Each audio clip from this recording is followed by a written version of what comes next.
Hello everyone, this is Mr. Prem. Today I'm going to tell you how to install Selenium WebDriver, that is Selenium 4, for Java in Eclipse. You might be knowing that Selenium 4 is now officially announced and the stable version is declared. You can see I can say, in the October 13, stable version of Selenium 4 is launched. Okay, so now the officially Selenium 4 is launched. So thus, I'm going to tell you how to do installation of Selenium 4 in Eclipse. Okay. For that purpose, four things are needed. Your system should have Java 8 minimum. Your system should have Eclipse. You should have Selenium libraries. And the last one is browser driver.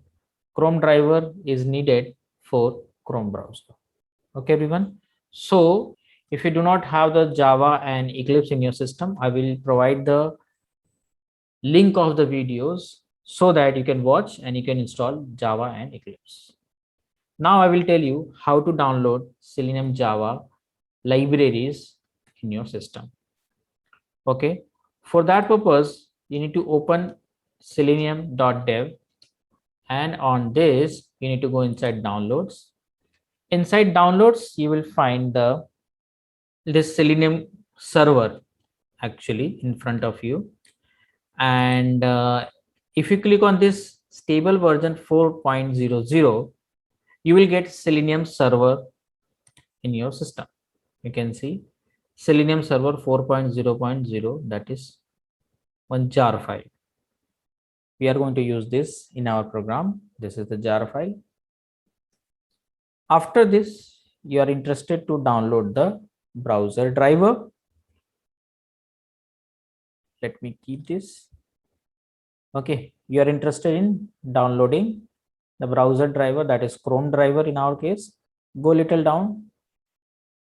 In the browser section, you will find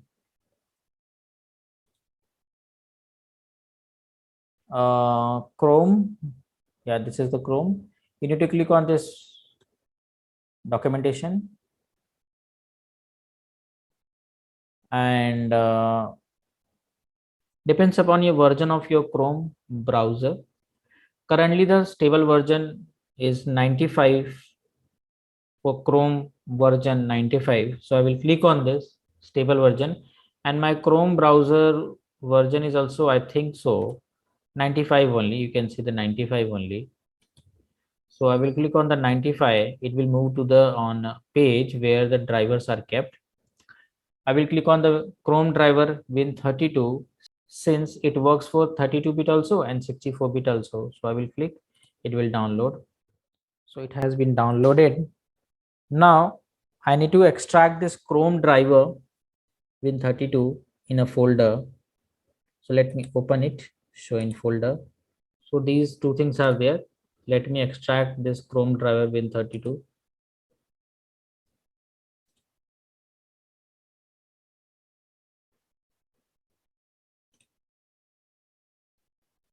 So after extracting, you can keep these two things at any place.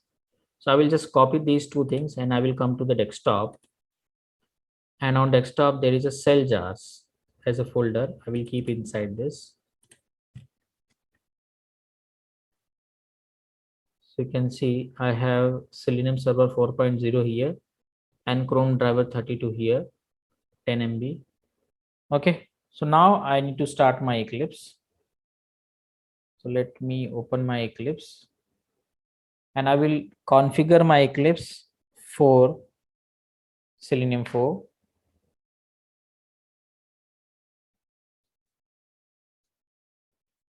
We'll make a new project. Go to file and inside new will find the Java project.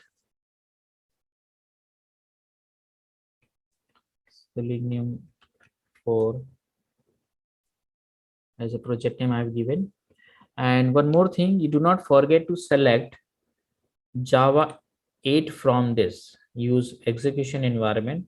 In this, you need to select 1.8. Since Selenium is still using Java 8, so better to use a Java 8 here. Okay, 1.8 and click on finish. Now what I will do, I will add that Selenium server to this Selenium 4 as an external job. So how to do? Right click on this project and go to the build path, configure build path, and click on libraries and click on add external jar. Where is my external jar? On desktop there is a cell jars. Inside cell jars you have Selenium server 4.0.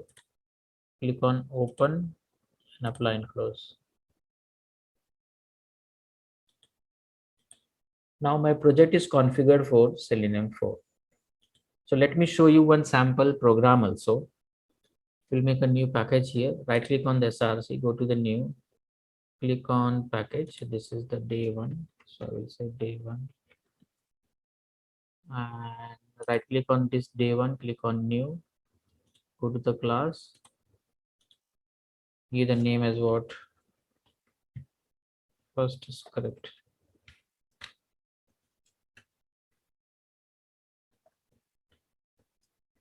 Click on finish. So as you know that, okay, for starting any browser, we need a browser driver. So very first thing that is done, set the browser drivers path. So very first we need to set the path of what? Executable browser driver. Executable browser driver. So how to do that? Using system.set property. Set property. And in the key we need to say WebDriver dot Chrome dot driver, and in the value we need to keep the path of my executable driver. So where is my driver? On a desktop inside cell jars I have everything.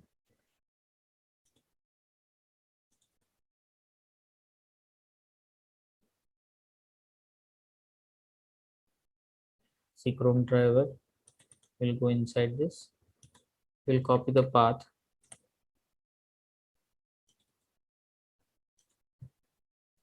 and write here Chrome driver .exe. Do not forget to write exe in case of Windows system. But if you are using any other system like Linux, in that case .exe is not given. Now next line is for starting browser. How the browser is started? WebDriver driver equals to new Chrome driver.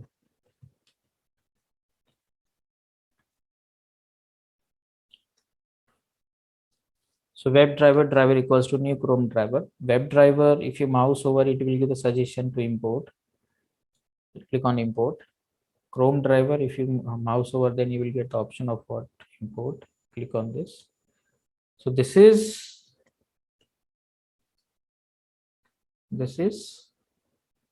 parent P equals to new child. Approach means what? WebDriver is a parent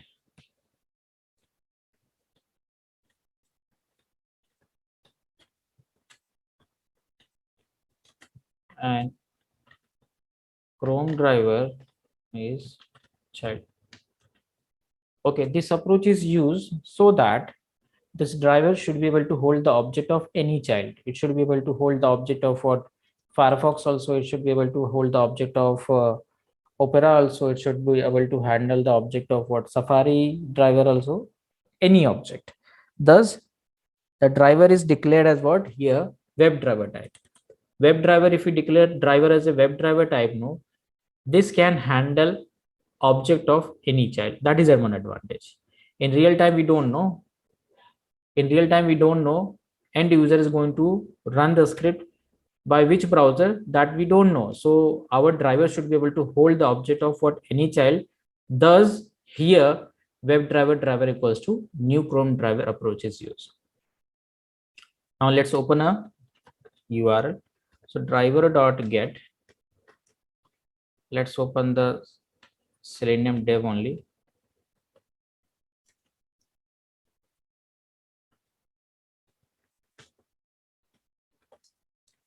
And after opening, we'll print the title,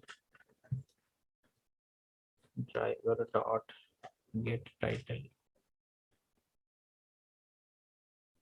Then we'll do the driver.quit. This is for closing browser. Let's run it.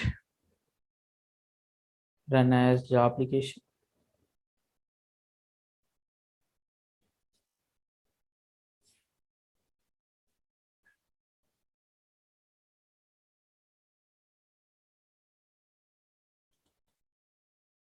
So it has printed a title also. So this way we did successful configuration of Selenium in our Java project, and we have written the small script also. Okay. So this project was using normal Java project. Okay. In the next video, I will tell you how to do the configuration in Maven project. Okay, everyone. So thanks a lot for watching. Have a great day.